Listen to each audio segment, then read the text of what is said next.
श्रावणी पूर्णिमा श्री जानकी माता की एक मधुर कथा याद आ रही है। जनकपुर के पास एक छोटे से गांव में एक विधवा ब्राह्मणी रहती थी।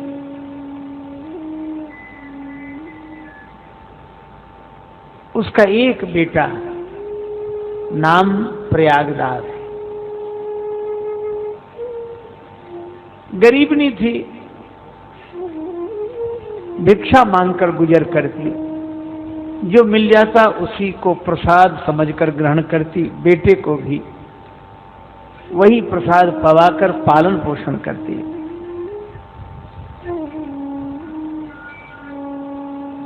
श्रावण के महीने में रक्षाबंधन का दिन आया। सभी बहनों ने अपने अपने भाई के हाथ में राखी बांधी, पर प्रयागदास गरीब था, कौन राखी बांधे। सभी होते हैं रिश्तेदार, जबकि जर पास होता है और बिगड़ जाता गरीबी में जो रिश्ता खास होता है। गरीब को कौन राखी बांधे। 7 वर्ष का प्रयागदास रोने लगा, मां मुझे किसी ने राखी नहीं बांधी। मां ने कहा कि बेटा तुम्हारी कोई बहन नहीं है। बालक बोला कि जब सबके हाथ पांव नाक कान हैं, मेरे भी हैं, तो जब सबकी बहन है तो मेरी बहन क्यों नहीं। अब नन्हे से बालक को मां कैसे समझाए। मां ने कहा बेटा तुम्हारी भी बहन है। मां कहाँ है वो बहन। इस समय अपनी ससुराल में है। और ससुराल कहाँ। नैहर मिथिला राज विराजत, अवधपुरी ससुरारी कर हमें काहे की। अवधपुरी ससुरारी फिकर हमें काहे की। स्वामिनी सियाजू हमारी फिकर हमें काहे की। स्वामिनी सियाजू हमारी फिकर हमें काहे की। अयोध्या उनकी ससुराल है। बालक रोते हुए बोला मां मैं अयोध्या जाऊंगा। मां बोली अभी नहीं, थोड़ा बड़ा हो जा, फिर मैं ले चलूंगी तुझे अयोध्या। पर बालक जिद करते बोला नहीं मां मैं तो जाऊंगा। मां ने समझाया।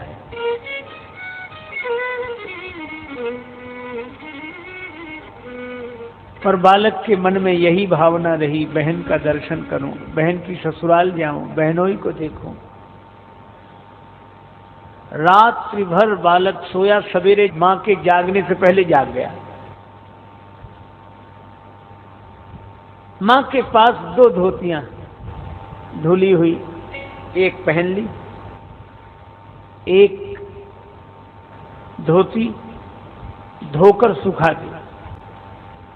बालक ने सोचा कि बहन राखी बांधेगी तो हमें कुछ देना होगा, तो सूखी धोती जो कई जगह से फटी थी उसको ही समेट कर बगल में दबा लिया। चल दिया बालक जनकपुर से पैदल अयोध्या के लिए, और यही सोच रहा है ले चल अपनी नागरिया अवध बिहारी सांवरिया। ले चल अपनी नागरिया अवध बिहारी सांवरिया। सरजू के तीर अयोध्या नगरी, सरजू के तीर अयोध्या नगरी।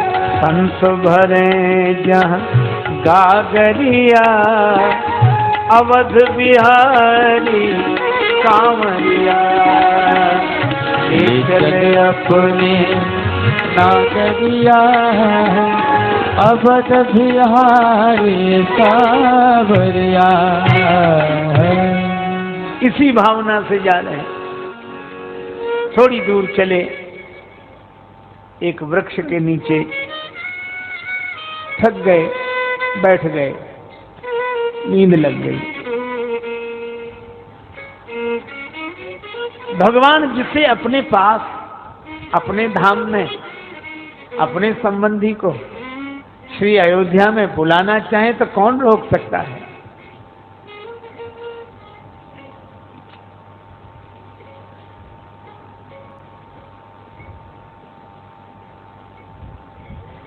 बालक सोया और जागा। सोया जंगल में, जागा अयोध्या जी में। लोगों से पूछा ये कौन सा नगर है? लोगों ने बताया अयोध्या नगर। अरे मेरी बहन की ससुराल आ गई। अब सबसे पूछता है, भैया हमारी बहन रहते हैं यहाँ, उनका मकान कौन सा है? उनका नाम सीता है और हमारे बहनों का नाम श्री राम जी है। मकान बता। लोग कहते ये अयोध्या है, श्री सीताराम जी तो भगवान है यहाँ के, उनका मंदिर है, मकान नहीं। पर बालक कहता मुझे मंदिर नहीं चाहिए, मकान चाहिए। मैं अपनी बहन से मिलने आया हूं, भगवान से नहीं। लोग कहते पागल है, पर इन्हीं बिगड़े दिमागों में भरे अमृत के लच्छे हैं। इन्हें पागल ही रहने दो कि ये पागल ही अच्छे हैं। दिन भर खोजा, नहीं मिले। अब मन ही मन बड़बड़ाने लगे। माँ ठीक कहती थी, ये दिन में नहीं मिले। बड़े आदमी हैं, ये कैसे सिद्ध कर दें कि ये गरीब हमारा रिश्तेदार है? गरीबों के कोई रिश्तेदार नहीं होता। मैं कल लौट ही जाऊंगा। शाम को एक वृक्ष के नीचे ये कहते कहते सो गए। इसीलिए मां मना करती थी, मुझे नहीं आना चाहिए था। लेकिन रात्रि को अचानक दिव्य प्रकाश हुआ, आंखें चौंधिया गई। उठकर खड़ा हुआ, उस दिव्य प्रकाश में देखा एक हाथी, हाथी पर हौदा, महावती की जगह श्री हनुमान जी, और हाथी के हौदे पर विराजमान भगवान श्री सीताराम जी। सेवक पीछे पीछे चल रहे हैं। अब ये खड़ा होकर देखने लगा कि पता नहीं रात को हाथी के पांव तले न कुचलवा दें। लेकिन यह क्या, हाथी रुका, बैठा।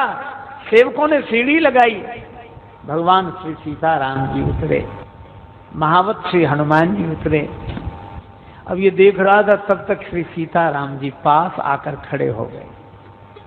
अब ये देखे, श्री राम जी ने कहा, बालक प्रयागदास, ये तुम्हारी बहन सीता है। बालक को लगा ये तो मेरा नाम भी जानते हैं और ये बता रहे हैं कि ये मेरी बहन सीता है। पर प्रयागदास बोले कि मुझे नहीं लगता कि ये मेरी बहन है। क्यों? क्या पहले तुमने अपनी बहन को देखा है? नहीं, मैं बहन की पहचान जानता हूं। क्या पहचान है? बोले श्री राम बहन सीता तुम्हारी यह है। बाल ने कहा कि समझ में न आता है। बहन की पहचान क्या? का विरह व्यथा से चरणों में लोट लोट कर रोती है बहन जब भाई मिल जाता है। अगर ये मेरी बहन होती तो ऐसे चुपचाप न खड़ी रहती, रोने लगती। अब प्रयागदास ने जैसे यह बात कही, श्री सिया जी भूल गई मैया, पर भैया हमें भूले नहीं। भैरव सिया के उर भाव भर आता है, रोने लगी सीता आंसुओं से पग धोने लगी, भाई भगनी का भगवान धन्य नाता है।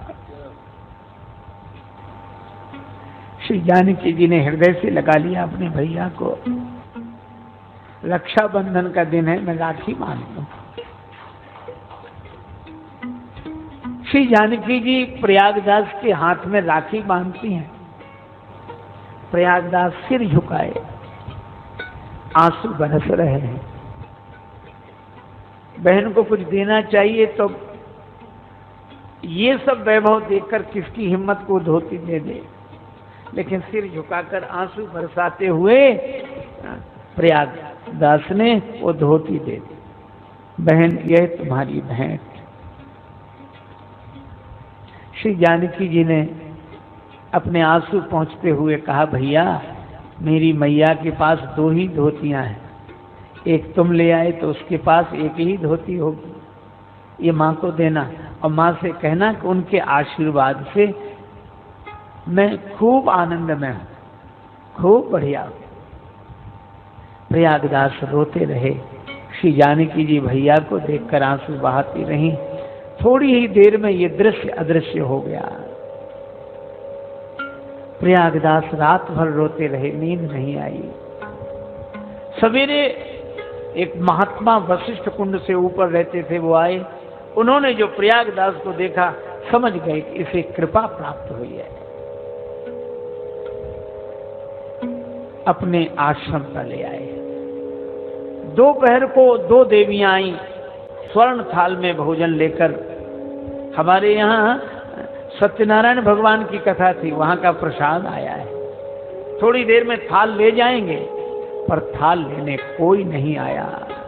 महात्मा समझ गए यह तो श्री किशोरी जी ने अपने भैया की पहुनाई की है।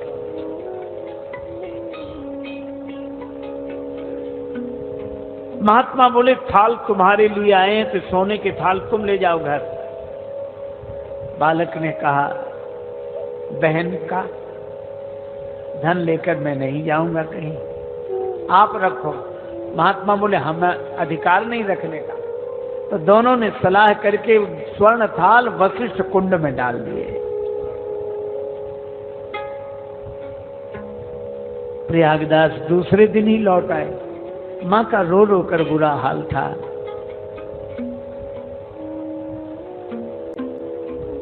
श्री किशोरी जी, आपने मेरी वाणी की लाज रख ली। प्रयागदास कह रहे थे, मां बहन ने राखी बांधी, बहुत प्रेम किया, लेकिन एक बात तो है मां,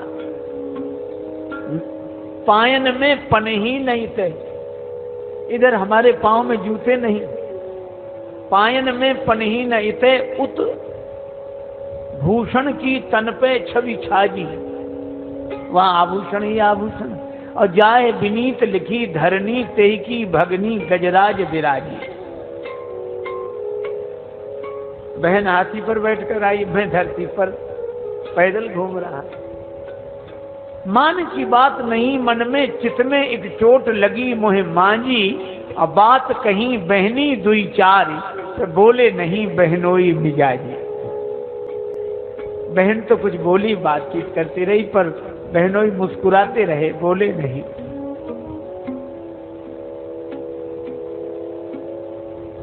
मां आंखों में आंसू भर कर कहती, श्री किशोरी जी आपकी बड़ी कृपा। अब तो प्रयागदास का मन बार बार होता, बहन के यहाँ जाऊंगा। जनक किशोरी मोरी भेल थिन बहिनिया हे, मिथिला के नाते राम जी पहुनवा भिल थिन मोर, मिथिला के नाते भिल थिन मोर, मिथिला के नाते राम जी पहुनवा भिल थिन मोर, मिथिला के नाते राम जी पहुनवा भिल थिन मिथिला के नाते। जनक किशोरी मोरी हिलथिन बहनिया है मिथिला के नाते। जनक किशोरी हिलथिन बहनिया हो मिथिला के नाते। श्री जानकी जी हमारी बहन है, मैं जाऊंगा, राम जी हमारे बहनों ही हैं। और मां समझाती अभी नहीं। जब यह 15 वर्ष के हुए तब पता लगा वो तो भगवान है। अब और व्याकुल हो कि मैं एक बार अयोध्या जाऊंगा। मां कहती अभी नहीं, अभी नहीं। कुछ दिन बाद मां अस्वस्थ हुई तो भी छटपटाते रहे श्री अवध जाने के लिए। जब मां का शरीर शांत हो गया, भोज भंडारा किया, अब कोई बचा नहीं, अकेले ही अयोध्या जाने की हठ ठान ली, चल दिए। अयोध्या में आए, एक स्थान पर दीक्षा ली, संत के शिष्य हुए, नाम हो गया महात्मा प्रयागदास। श्री किशोरी जी को अपना भाव से बहन मानते हैं, तो सभी लोग कहने लगे मामा प्रयागदास, मामा प्रयागदास। और हमेशा माला लेकर सीताराम सीताराम सीताराम सीताराम करते, भगवान की कथा सुनते। एक बार कथा में सुन लिया कि श्री राम जी वन को चले गए और श्री जानकी जी गई और श्री लक्ष्मण जी गए। बस अब बड़बड़ाने लगे, बहुत दुखी। बताओ झगड़ा किस घर में नहीं होता है, ये क्यों चले गए वन में, इन्हें अयोध्या में रहना चाहिए था। अरे हमसे तो पूछते। और बहन भी चली गई। अब जो भी मिलता उससे कहते भैया कुछ पैसा दे। पैसा क्या बताएं, मैंने तो आज तक मांगा नहीं। पर वो चले गए वन में, वहां उनकी सुख सुविधा का इंतजाम करना पड़ेगा कि नहीं। लोग प्रसन्न होकर देते। 3 पलंग बनवाए, 3 जोड़े जूते, 3 जोड़े गद्दा रजाई। व्यास जी से कहा कि कहां तक गए भगवान अभी, का चित्रकूट में। 3 जोड़े ये पलंग अपने सिर पर रखे, सामान सिर पर रखे, पैदल पैदल चित्रकूट गए। यह है प्रेमियों की भाव दशा। श्री मंदाकिनी जी के किनारे सारा सामान रख दिया और कहने लगे निकल आओ बाहर, बाहर निकल आओ। हम तुमसे नाराज तो बहुत हैं, लेकिन अब नहीं लड़ेंगे, झगड़ा नहीं करेंगे, निकल आओ। और कोई निकले ही नहीं बाहर। तो मंदाकिनी पार करके स्वयं वन में प्रवेश कर गए। और इधर उधर तब राम जी को दया लगी, ये पता नहीं कहां कहां भटकेंगे। तो श्री सीताराम लक्ष्मण प्रकट हो गए, प्रणाम किया और आंसू बहाते बोले ये महल क्यों छोड़कर आ गए, झगड़ा किस घर में नहीं होता। अब मैं ये जूते लाए हूं, जूते पहनो, पलंग पर बैठो। भगवान बोले हमारा नियम है, हम ये सब नहीं करते। तो व्यंग करते हुए बोले पलंग पे न बैठेंगे न पहनेंगे जूते, बड़े व्रतधारी के बेटा बने। रोने लगे। श्री जानकी जी ने कहा कि प्रभु यह महात्मा दुखी होंगे, आप इन्हें अपने साकेत का दृश्य दिखा दें। भगवान श्री राम ने साकेत का दिव्य स्वरूप दिखाया, जहां श्री सीताराम जी सिंहासनासीन, सब आनंद ही आनंद। तो ये देखकर बोले अरे वाह तुम्हारे तो बड़े ठाठ हैं, लोगों को पागल बना रखा है। भगवान मुस्कुराए, बोले ये देखकर मुझे लगा तो अच्छा, लेकिन एक बात बताओ, मैंने कभी मांगा नहीं किसी से कुछ और तुम्हारे कारण मांगना पड़ा, इस कलंक से कैसे बचें, ये पलंग का उपयोग करो। भगवान बोले अब हम नहीं, आप करो। प्रणाम करके आ गए। एक जोड़ा जूता पहन लिया, पलंग सिर पर रख लिया, गद्दा तक या एक पलंग, और पैदल पैदल चित्रकूट से फिर चले। माघ महीना, तो प्रयाग से बाहर ही प्रयागदास, एक नीम के वृक्ष के नीचे अपनी खाट बिछाई, आराम से सो गए। किसी ने कहा कि बाबा मेले में चलो। अब मेले में जाकर क्या करेंगे? नहीं नहीं, मेले में संतों का दर्शन करना। प्रयागदास जी बोले मतवादी हैं, वहां इकट्ठे जाके करें क्या मेलों में? और प्रयागदास श्री राम को लेकर पड़े रहेंगे ढेलों में। किसी ने कहा ढेलों में पड़े हो, ये ठाटवाट तो देखो, आप संत हो, पलंग पर सो रहे हो, और जूते और गद्दा और रजाई और तकिया और क्या क्या है।